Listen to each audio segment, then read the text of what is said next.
आदरणीय वसुंधरा जी मुख्यमंत्री बने, फिर से राजस्थान में स्वराज कायम हो, आकूट में भ्रष्टाचार में डूबी कांग्रेस का सफाया हो और जनता उनके नेतृत्व में कांग्रेस को उखाड़ फेंकने का फैसला करे। ऐसा जनता ने जनमानस बना लिया है और आदरणीय वसुंधरा जी राजस्थान की जनता के दिलों में राज करती है।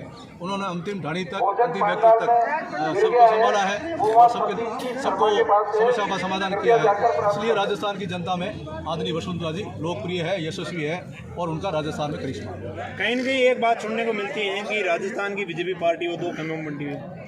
नहीं, कोई इस प्रकार का खेमा नज़र नहीं आता। आप देखेंगे कि आज भी ये जो जन्मदिवस मनाया जा रहा है, ये भारतीय जनता पार्टी के कार्यकर्ताओं ने मिलकर जन्मदिवस मनाया है। आदरणीय वसुंधरा जी नहीं मना रही, वसुंधरा जी को तो हमने न्योता दिया है कार्यकर्ताओं ने, तो यहाँ पधारे और हम उनको जन्मदिवस की अग्रिम बधाई दें। आदरणीय आप देखेंगे कि हमारे आराध्य देव सालासर बालाजी के चरणों में सवामणि प्रसादी का महाभोग कार्यकर्ताओं ने चढ़ाया है और महाप्रसादी ग्रहण करेंगे। आदरणीय वसुंधरा जी को जन्मदिवस की शुभकामना भी देंगे। जब हम पूरा राजस्थान की जनता कार्यकर्ता उनको शुभकामना दे रहे हैं तो हमारे पार्टी के प्रभारी आदरणीय अरुण सिंह जी और पार्टी के पदाधिकारी भी वो सभी लोग यहाँ पहुँचेंगे, तो ये दो गुट वाली बात मेरी समझ से पर है। तो दोस्तों देख सकते हैं बाबू सिंह जी जो पूर्व विधायक थे वो थे।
बहुत शुक्रिया। और देखिए संतों के आशीर्वाद के साथ, दीप प्रज्वलन के साथ हम लोगों ने शुभ और मांगलिक कार्यक्रम का आगाज कर दिया है, जन्मोत्सव का आगाज कर दिया है। और सबसे पहले अब राजस्थान की सर्वमान्य नेता और महिला शक्ति की प्रतीक माननीय वसुंधरा जी को जन्मदिवस पर कोटि कोटि शुभकामनाएं। और ये बधाई और शुभकामनाएं सिर्फ मेरी ओर से नहीं बल्कि मंच पर उपस्थित तमाम महानुभावों और राजस्थान से आई तमाम लोगों की ओर से है। और सभी से अनुरोध है कि प्लीज अब आप लोग विराजमान हो जाइए, अपना अपना स्थान आप लोग ग्रहण कर लीजिए, व्यवसाय आप लोग बनाए रखिए, क्योंकि अब इसके बाद हम लोग अगली कड़ी की ओर आगे बढ़ने वाले हैं। तो ऐसे में सभी से अनुरोध है कि व्यवसाय आप लोग बनाए रखिए। और माननीय वसुंधरा जी हमारे बीच में मुख्य आवाज आप सभी की ओर से आनी चाहिए, जय जय राजस्थान। और एक बार फिर से आपको बहुत बहुत बधाई। और मैं अनुरोध करना चाहूंगी माननीय सांसद महोदय राहुल कस्वा जी से कि वो यहाँ पर पधारे और अपने जन्मदिन की बधाई देते हुए मंच पर स्वागत करें। पर जय जय राजस्थान, जय जय राजस्थान। और जितने भी प्रतीक चिन्ह आप लेकर आए हैं थोड़ा सा इंतजार और कीजिए, भाषण के बाद, उद्बोधन के बाद मैडम खुद आपसे रिसीव करेंगे और आपका सम्मान और प्यार उन तक सम्मान पहुंचाया जाएगा। और अब राजस्थान की मजबूत और नारी शक्ति की प्रतीक की आवाज को आगाज देते हैं। मैडम के लिए जोरदार तालियां और यहाँ पर आप सभी की कर्तव्य ध्वनि के साथ बहुत बहुत स्वागत करते हुए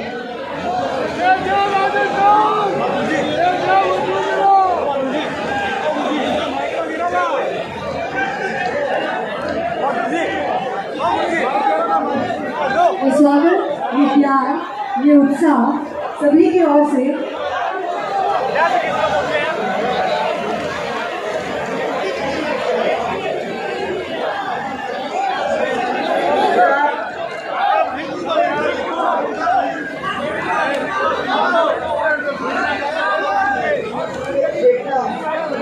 कौन कौन साथ ऐसा है उसको देखने की कोशिश कर रहे हैं।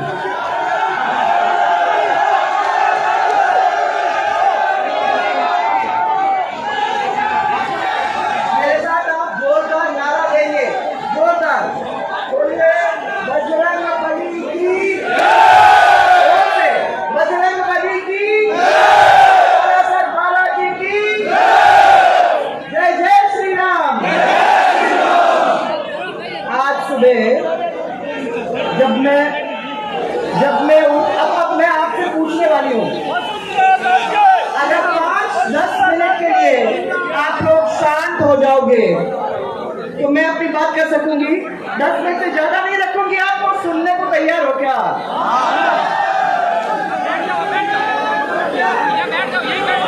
आज सुबह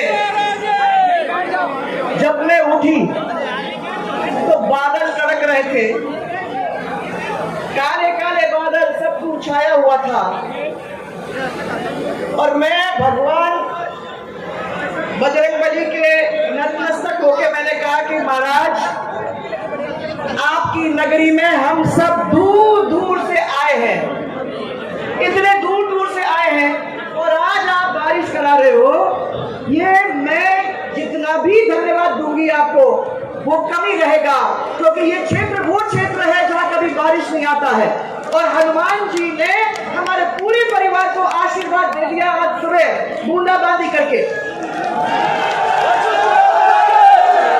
फिर आप लोग अच्छी तरह से जानते हो कि जब ये यज्ञ होता है तो पुजारी लोगों ने आपको बता दिया होगा कि भगवान जब वो यज्ञ को खुश होकर ले लेता है, माने अपने आप में ले लेता है, तो बूंदाबांदी होती है, बारिश होती है और मालूम आपको कर दिया जाता है कि भाई किसी भी तरीके से ये सब हमने अपने आप पे ले लिया है।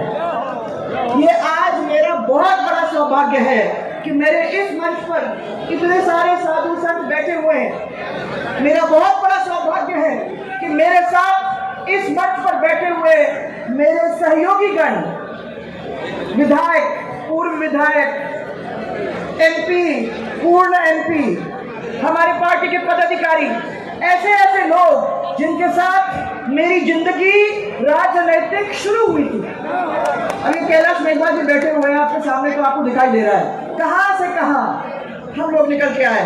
परंतु आज मैं एक पंक्ति, 2 पंक्ति के साथ आपका ये काम चालू करना चाह रही हूँ, तो मेरे को सुन लो एक दफा। अभी बजरंगबली की जोरदार नारा अपने को लगाना है। राम दुलारे आन पड़े अब तेरे द्वारे, हे बजरंगबली हनुमान, हे महावीर कल्याण। आज ये मेरा बहुत बड़ा सौभाग्य है, ये मेरा बहुत बड़ा सौभाग्य है कि ऐसा मत करो प्लीज। ये मेरा बहुत बड़ा सौभाग्य है कि आज हनुमान जी की नगरी में प्यार में एक परिवार दूर दूर से आया है और एक दूसरे के साथ जश्न मनाने की तैयारी कर रहा है। ये मेरा बहुत बड़ा सौभाग्य है और मैं उनके सामने नतमस्तक होकर इतना ही कहती हूँ कि हे बालाजी, आपके चरणों में मेरी यही प्रार्थना है कि आने वाले समय के अंदर आप हमारे प्रदेश को उसके संकटों से उभारने का हमारे प्रदेश की जनता को आगे बढ़ाने का काम जरूर करना। और मुझे विश्वास है कि ये जगह चमत्कारी है। रोज रोज हमको चमत्कार देखने को मिल रहे हैं। और आप ये बताइए कितना बड़ा चमत्कार है कि ये चूरू और आपके सीकर के बॉर्डर के ऊपर ऐसी बरसात आती है, कभी आती है, तरसते हैं। आज हनुमान जी ने चक्कर मार करके हमको बोल दिया है कि मुझे प्यार है आप सबसे।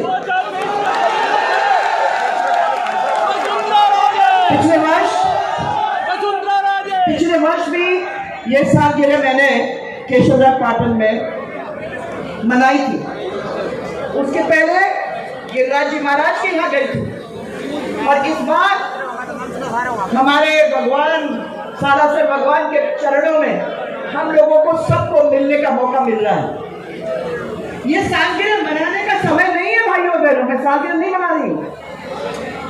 3 साल पहले मेरे को समझ में आ गई कि ये एक सैलाब प्यार का कैसे मिल सकता है। तो साल में एक बार अगर मैंने कह दिया कि मेरे सालगिरह के दिन आओ, आप लोग आओ, हम सब एक दफा बैठ के मिलेंगे, तो मुझे समझ में आ गई कि साल में एक दिन में मेरे को वो समय मिलता है जब राजस्थान के कोने कोने से लोग आकर प्यार देने में कोई कंजूसी नहीं करते हैं। इस अवसर पर आप लोग जो भी यहाँ आए हुए हो उन सबको मैं होली की बहुत सारी शुभकामनाएं देना चाहता हूँ। मैं याद करना चाहूंगी आज, प्लीज आप आगे वाले आप ये मत करें। मैं याद करना चाहूंगी आज मेरी गुरु, मेरी माँ राजमाता साहब को, जिन्होंने मुझे ये सिखाया कि राजस्थान के स्नेह जिस भूमि पे आप गए हो उसके लगाव में, उसके प्यार में अगर उसको अपनाना है तो अगर जान देने की जरूरत पड़ेगी तो उसको कम नहीं है, वो आप जान देने को भी तैयार होनी चाहिए। उन्होंने मेरे को ये कहा कि मजबूती के साथ मेहनत करना है। राजस्थान को और कुछ नहीं चाहिए, हमें मेहनत, सब लोग मिलकर मेहनत करेंगे तब होगा। और उन्होंने ये भी मुझे ये कह दिया कि याद रखना अब ये सब आपका परिवार है। इस परिवार के लिए जितना भी हमको करना पड़ेगा वो हम करने को तैयार हैं। मैं पूरे मान और सम्मान के साथ आज अटल जी को याद करती हूँ। वो अटल जी जिन्होंने पिता तुल्य, तो मेरे लिए पिता तुल्य थे, और जिन्होंने इतना प्यार दिया और जिन्होंने कठिन से कठिन समय के अंदर मुझे डट कर किस तरीके से साहसी बनना है वो सिखाया। उन्हें कूट कर साहस भरा कि मुश्किलें आएंगी और मुश्किलें आएंगी तो उसको किस तरीके से हम लोगों को सामने खड़ा होके उस मुश्किल को चट्टान के जैसे पूरा परिवार अगर खड़ा हो जाता है तो कोई उसको भेद नहीं सकता। मैं याद करना चाहूंगी आज श्रद्धेय भैरव सिंह जी को। वो श्रद्धेय भैरव सिंह जी जो मेरे राजनीतिक गुरु थे, जिन्होंने अपने आत्मविश्वास से मुझे सींचा और जिन्होंने राजनीति का पहाड़ा सिखाया मुझे, नहीं तो आज मैं यहाँ आप लोगों के बीच में खड़ी नहीं हो सकती। राजमाता साहब ने कहा दिल से काम करो, और भैरव सिंह जी ने समझाया कि उस दिल के साथ जब तक दिमाग नहीं लगाओगे तो वो काम हो ही नहीं सकता। दिल और दिमाग इस चीज को लेके जब जनता के बीच में उतरोगे और जनता इसमें आपके साथ जुड़ोगी तो कोई भी इस बीच के अंदर नहीं आ सकता है। जहां भी मैं देख रही हूँ, जहां भी मेरी नजर जाती है वहां अपने ही अपने नजर आते हैं। होली का त्योहार है, उसके बाद भी इतनी भारी संख्या में सब कुछ छोड़कर आप यहाँ आए हो। मैं कैसे धन्यवाद आप लोगों को दूं। हर दौर में आप लोग मेरे साथ खड़े रहे। कितनी भी बाधाएं आई, कितने भी अड़चन आए, कितनी भी कठिनाइयां आई है पिछले सालों के अंदर, आप लोग मेरे साथ जिस तरीके से खड़े हुए, आपने मेरा साथ नहीं छोड़ा और मेरा हौसला अफजाई बार बार करने का काम आपने किया। मैं आपकी अंतर मन से आभारी हूँ। मेरी रोज की पूजा है मैं भगवान को जब याद करती हूँ, सुबह सुबह नहा धो के पूजा करती हूँ, तो उस पूजा के अंदर सबसे पहले मैं प्रार्थना करती हूँ, और ये 4 साल से चलता आ रहा है कि भगवान आपने मेरे को एक ऐसा परिवार दिया है, इस परिवार के लिए मेरे से जो काम करवाना है वो करवाइए। मैं धन्यवाद देना चाहती हूँ कि 4 साल में उतार चढ़ाव आने के बावजूद भी इन्होंने मेरा साथ नहीं छोड़ा और मुझे प्यार देते रहे। ये आज आप मुझे देखने को मिला। आपको याद दिलाती हूँ, अपनी लंबी यात्रा है, 20-25 साल हो गए। अपन लोगों ने 2003 में यात्रा शुरू की थी, परिवर्तन यात्रा के साथ, सबको याद होगा। हम और आप सब लोग मिलकर क्षेत्र में गए, हमने लोगों को वादा किया और हम लोगों ने उनको कहा कि अगर आप लोग हमको सेवा का अवसर देते हो तो हम पूरी कोशिश करेंगे कि हर वर्ग तक खुशहाली पहुंचा सके, इसके लिए हम पूरी तरह से काम करेंगे। आपने उस चुनाव के अंदर भारी बहुमत से पहली बार भारतीय जनता पार्टी को जिताया, 120 सीट दी। हम आपके आभारी थे और आपके अपेक्षाओं के ऊपर खड़े उतरने का हमने भी प्रयास में कोई कमी नहीं छोड़ी। अभी राहुल ने बताया था, आपके बीमारू प्रदेश को अग्रणी प्रदेश की श्रेणी में ला के रखने का काम किया था कि नहीं किया था? आप याद करो, किया था। 2008 फिर वापस, आपको अच्छी तरह से मालूम है क्या हुआ। इतना बड़ा इमारत जो हमने और आपने दोनों ने खड़ा किया था, वो बिल्कुल ढह गया, पूरी तरह से ढह गया। फिर 2013 में कौन सी यात्रा? स्वराज संकल्प यात्रा के अंदर हम लोग जहां गए, हमने देखा कि नगर जनता की क्या हालत है। वहीं पे जो दुखी थे वहीं दुखी रह गए। 5 साल कांग्रेस का उनके अंदर गड्ढा खोदकर छोड़ गई। सरकार तो सुखी थी, परंतु जनता कितनी दुखी थी वो आप लोग अच्छी तरह से जानते हो। 2013 के अंदर तो आपने तो काया पलटी कर दी। राजस्थान के अंदर ऐसा कभी हुआ नहीं है। 2013 के अंदर 163 सीटें हमको देके आपने इतिहास रचा। राजस्थान के लोग देखते रह गए। अपन ने वोटों दे के पूरे देश के अंदर अपना नाम कमाया कि पहली दफा राजस्थान ने इतने जोरदार तरीके से चुनाव लड़ा। फिर से हम लोग उसमें लगे रहे।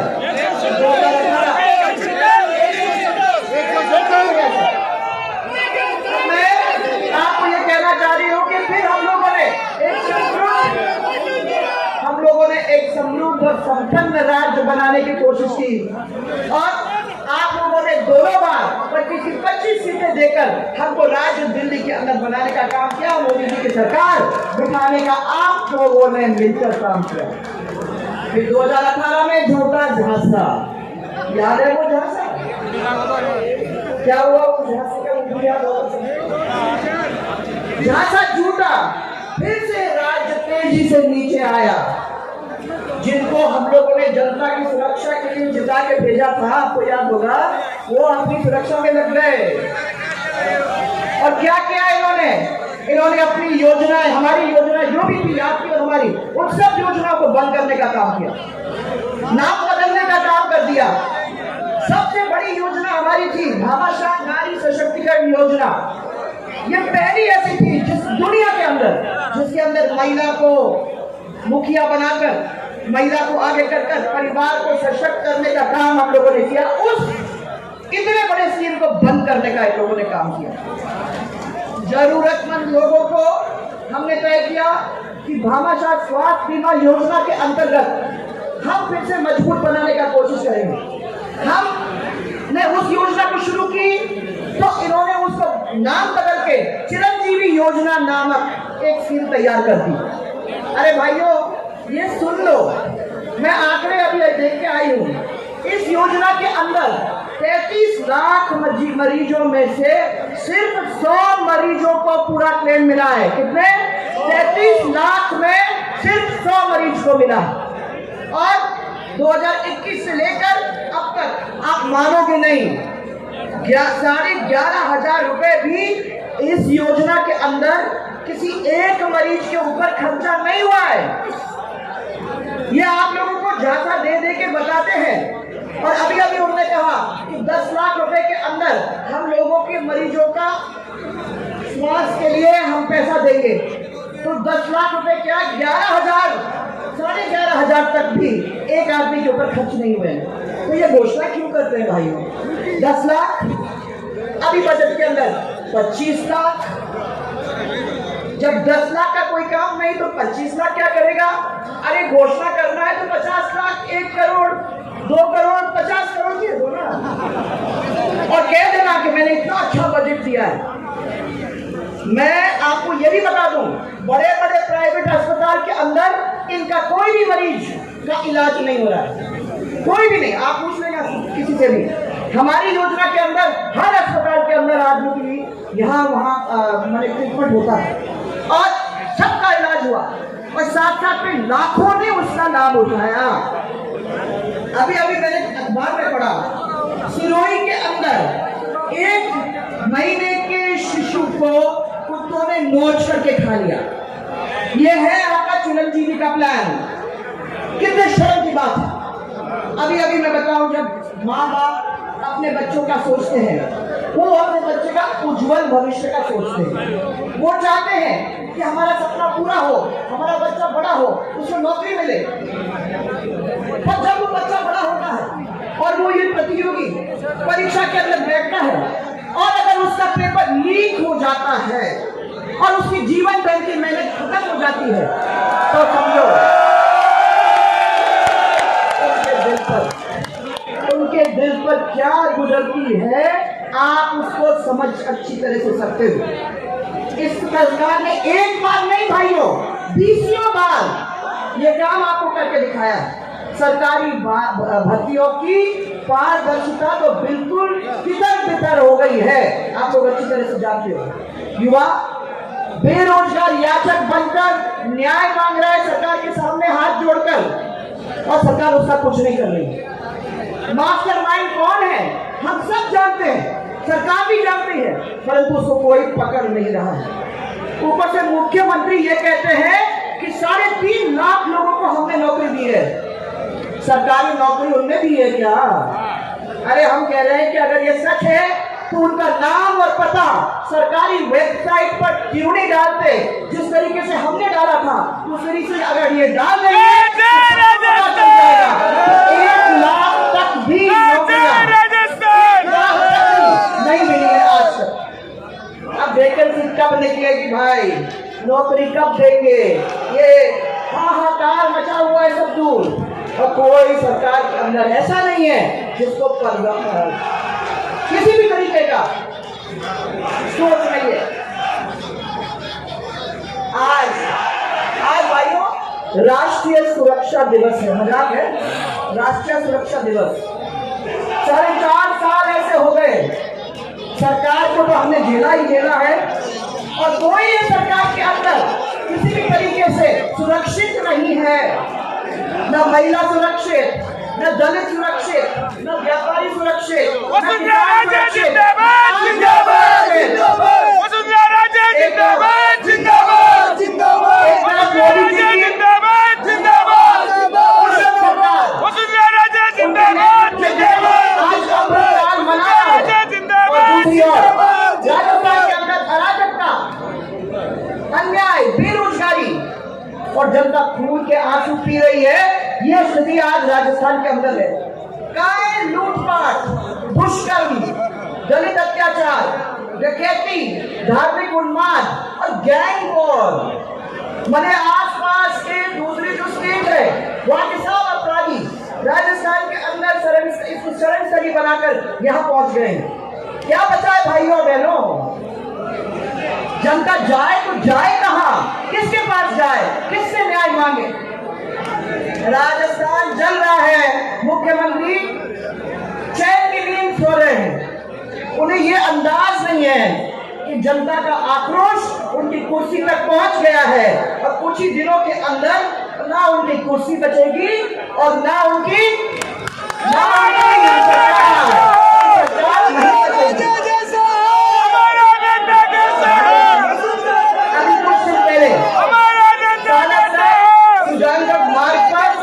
राम दरबार की मूर्ति लगे प्रवेश द्वार को बुलडोजर से तोड़ दिया गया। क्या सबको मालूम है? भगवान परशुराम की मूर्ति तोड़ दी गई। देवनारायण मंदिर के 4 दीवार अजमेर के अंदर तोड़ दिए गए। अलवर के अंदर प्राचीन शिव मंदिर को ध्वस्त कर दिया गया। कई जगह आस्था के ऊपर चोट पहुंचाने का काम इन लोगों ने किया है। चोट तो एक दूसरे को पहुंचाने में भी कोई कमी छोड़ी नहीं है इन्होंने। पूरे 4 साल एक दूसरे को पछाड़ने में लगा दिए। अब किसने किसको पछाड़ा, ये मेरा विषय नहीं है तो मैं इसके ऊपर कुछ कहना नहीं चाहती, पर इनकी लड़ाई ने राजस्थान को तो जरूर पिछड़ के छोड़ दिया। इनकी वजह से राजस्थान पिछड़ गया।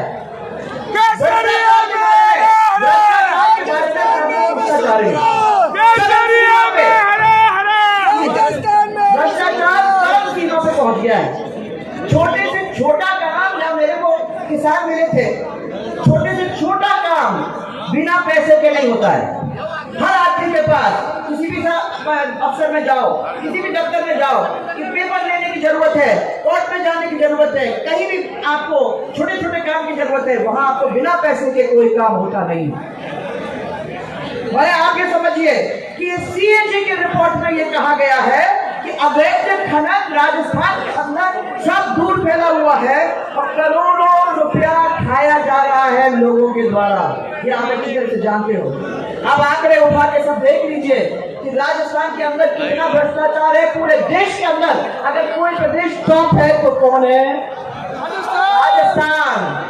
कितनी शर्म की भाई एक बात है भाइयों बहनों, हम एक दूसरे के साथ यहाँ खड़े हैं, किसको मुंह दिखाए कि हम किन चीजों में टॉप है? तो टॉप है भ्रष्टाचार है, ये कहना चाहेंगे। हमारी सरकार के टाइम में हम कितने चीजों के अंदर टॉप थे? सड़कों पे टॉप थे, पढ़ाई में टॉप थे, अग्रणी प्रदेश था, कितने चीजों में। आज तो ये भ्रष्टाचार, ये लूटपाट, ये गैंग वॉर, ये सब चीजों के अंदर हम लोग टॉप हैं। अरे कर्जा माफी का क्या हुआ? हो गया ना? ये तो वादा पूरा नहीं हुआ ना। मैं पूछती हूँ कभी कभी कि कर्जा माफी नहीं होता तो भाजपा की सरकार होती, और भाजपा की सरकार होती तो जो कर्जा माफ होना था वो कर्जा माफ हो जाता, तो बोलने की जरूरत नहीं होती। परंतु सहकारी बैंकों के अंदर जो लोन देने वाले किसान हैं उनकी बीमा राशि अभी तक जमा नहीं कराई गई है कौन? किसान बैठे हुए नहीं, और किसानों का वर्ष 22-23 के अंदर जो बीमा होना चाहिए था वो नहीं हुआ। परंतु आपका जो प्रीमियम है वो तो वसूल कर लिया गया, बिजली का क्या हाल है भाई? अच्छा है ना? बहुत ही अच्छा है। बिजली का उत्पादन पूरे राजस्थान के अंदर ठप हो रहा है। आपको याद होगा कि हम लोगों ने घरेलू बिजली 22 से 24 घंटे लोगों तक पहुंचाने का काम किया था बिना ट्रिपिंग, कोई ट्रिपिंग नहीं था। आज न 22 से 24 घंटे मिलती है, न किसान को 5 से 6 घंटे मिलती है। ट्रिपिंग है। और मेरे को पिछले 15-20 दिन के अंदर लगातार फोन आते हैं इस किसान के उस किसान के कि हमारे क्षेत्र के अंदर बिजली नहीं आ रही है, कुछ करो। और मैं बिजली विभाग से पूछती हूँ तो बोलते हैं कि ये जो बिजली का फैक्ट्री है वो ठप, वो वाला ठप। बिजली का पैदावार राजस्थान के अंदर पूरी तरह से ठप हो गया, आप कहाँ से बिजली आपको देंगे? ये हम लोगों को कहते हैं। जयपुर के अंदर बिजली की कटौती आपको देखने को मिल रही है। और ये नहीं है, आज पूरा हमारा प्रदेश कर्जा के अंदर है, हमारा पूरा प्रदेश कर्जा के अंदर अब डूब गया है। बजट में घोषणा तो कर दी भाई, बहुत अच्छी थी, आप लोग सब घर गए हो, अरे वाह क्या बजट किया है तुमको। जैसे 10 लाख कर्जा माफ हो जाएगा वैसे ही शानदार बजट आप लोगों को हाथ में पकड़ा दिया है। पर उनके पास ना पैसा है और ना टाइम। और मैं आपको कह दूं कि विधानसभा के अंदर जो बजट अभी पेश हुआ है वो बजट नहीं, वो कांग्रेस का घोषणा पत्र है। वो जानते हैं कि अभी चुनाव आ रहा है, और आप ये भी जानते हैं कि अपने घोषणा पत्र के अंदर ये क्या करते हैं वो किसी से छिपी नहीं है। आपको एग्जाम्पल दे दूं मैं, गवर्नमेंट कॉलेज, प्राइमरी स्कूल, आपके प्राइमरी स्कूल खुल गया, अरे वो प्राइमरी स्कूल के बिल्डिंग के ऊपर लिख दिया गवर्नमेंट कॉलेज, तो गवर्नमेंट कॉलेज खुल गया। आपके इंग्लिश मीडियम स्कूल कैसे बना? हिंदी मीडियम स्कूल के ऊपर लिख दिया इंग्लिश मीडियम, बन गया। पर कोई टीचर नहीं है, कॉलेज का कोई प्रिंसिपल नहीं है, तो ये बनेगा तो कैसे बनेगा? ये तो पुरानी आदतें हैं, पहला भी यही करा करते थे, आज भी यही काम वही कर रहे हैं। सालासर बालाजी जो मंदिर है वो हमारा केंद्र बिंदु हमने मानकर राजस्थान के बहुत सारी सड़कें यहाँ से निकाली। अब ये अकेले ये नहीं है, ऐसे बड़े बड़े मंदिर हमारे पूरे राजस्थान के अंदर हैं। उन मंदिरों से हमने रोडों को जोड़ा, क्योंकि हमने कहा कि जो पर्यटक यहाँ आता है वो हमारी संस्कृति को पहचानता है, वो हमारे क्षेत्र के अगर घूमता है, तो अगर वो हमारे मंदिरों को नहीं देखा है तो हमारी संस्कृति क्या देखी। इसलिए हमने सब दूर ये